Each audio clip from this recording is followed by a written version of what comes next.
Hi by grade 12. Welcome back to Medicine Science series Life Sciences with Spongile. So today we're starting something called protein synthesis, okay? So this is the first process that you need to know that is a part of protein synthesis, sorry. So it is called transcription. So as you can see there, the title, I made it big and clear enough that you may see that the topic, the subtopic there, the process is called transcription. So in transcription, what happens is the messenger mRNA is formed. So I will explain to you what is the messenger RNA.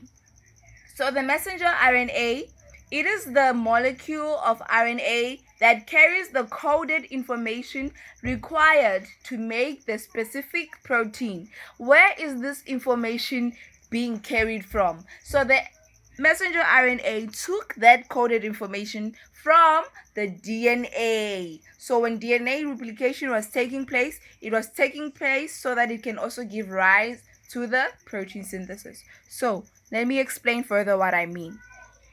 I mean to you, think of it as a kingdom, right? So there's a king and then there's a right-hand man of a king, right? And then let's say the king has a private chef, right? So when the king has a private chef like that, so the king says, today I want protein, right? Which means maybe he wants to eat meat, right? And then he tells this to his messenger, and the messenger has to go to the kitchen and tell the private chef that the king today wants to eat meat, so that the private chef knows what to cook. So that is the job of the messenger mRNA. And in this case, the king is the DNA. DNA tells mRNA that I want this specific kind of protein to be made because that's what I require. That's what the body of this human requires. So this is how it goes like. The first things first, you need to notice that there's some similarities because, as I told you, transcription, it is to form the mRNA, and the mRNA listens to DNA. So look at how this begins. The DNA double helix will unwind.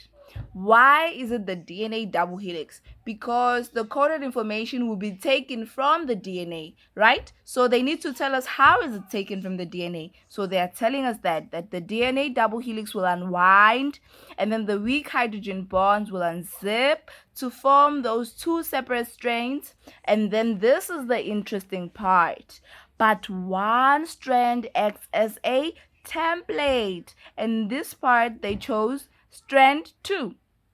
As you can see there, they chose strand 2 and left strand 1. In DNA replication, they would have taken both the strands, but now one of the strands will act as a template. And then for us to form mRNA, obviously we are going to be using the free RNA nucleotides from the nucleoplasm. Why the nucleoplasm? Because transcription also takes place in the nucleus, guys. Transcription also takes place in the nucleus. And then what happens then? mRNA is formed because, as you can see, that how are these bases being complemented? They're being complemented by the free nucleotides of mRNA. Look how we have the U pairing with the A instead of the T, because this is RNA. This is the RNA strand. You understand? So in the RNA strand, we don't have T. By A will go with U. So that is how the RNA strand will look like after it has been completely formed. It will look like that because it was complementing the one strand of DNA, and now it has the coded information for the required protein. And what will happen now is that this mRNA will leave the nucleus through the part we call the nucleopore to go and station itself on the ribosome. Why the ribosome? I gave you the definition of a ribosome, and I told you that the ribosome acts as a site for protein synthesis. And remember, when we talk about transcription, we are already starting the process of protein synthesis. Thank you guys for tuning in. That's it for today. Don't forget to like, subscribe, and comment, and let us know what you want us to do. and the questions that you have, so we may assist you in every way, because this year is about you, matriculants. Thank you very much. From me, it's a day out. Bye.